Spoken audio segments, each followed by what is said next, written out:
Hi everyone, it's Ben Kirish again. I haven't made a video about my surgery for the last 5 days or so. I had a bit of a hiccup, as you'll remember, on Monday. Had to go to the hospital to get some pretty severe bleeding under control. Problem was that it's taken since then to really get the bleeding under control. I've sort of had the main sort of urgency of the bleeding has stopped, but as you can see, I've still got to keep some compression on, and I'm still just getting little bits of ooze coming through sort of after a shower, which I've just had. So there wasn't much to post in the way of an update. I have still been doing as much weight bearing as possible, although that's really difficult with the bleeding down into my leg. The bruising down the back of my ankle and foot became so painful I really couldn't weight bear for a couple of days.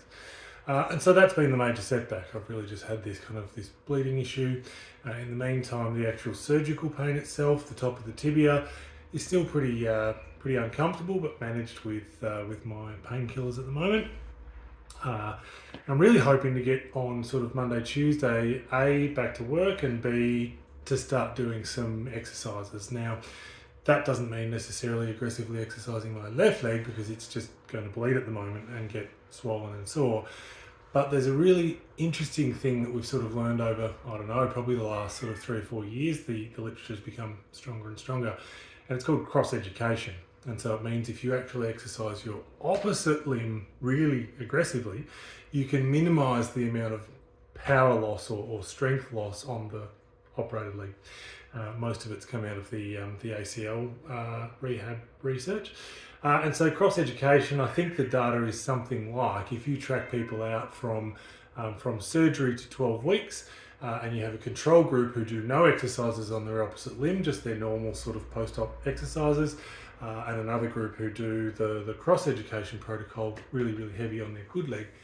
I think that the control group tends to lose on average about 33% of their strength in their quads over that 12-week period, but the cross-education group only lose about 16%, so it halves the muscle strength loss or function loss, if you want to call it that.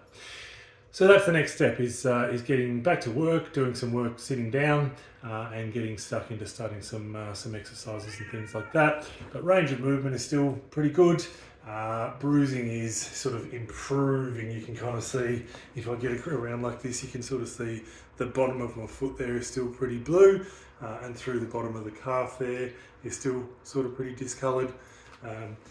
But altogether that's starting to feel a bit less sensitive, and I can start to weight bear and gently massage it and all that sort of stuff. So this video probably won't come out till Monday, so by then it'll be a week since you've last seen a video of me, but I'll start to try and make them a little bit more regular now. If I'm being honest, probably the last 5 or 6 days I've actually been just a bit depressed as well. Been pretty upset that the rehab wasn't going quite the way I wanted it to, and so I want all of you to know that, because even physios who understand, what the surgery is going to be like and what the rehab's going to be like can still be victim to negative emotions and thoughts of, what if it doesn't heal properly, and what if the bone graft doesn't take, and all that sort of stuff. But things are turning around the corner, the sun is shining, and we will get there. Thanks everybody, and I'll speak to you again soon.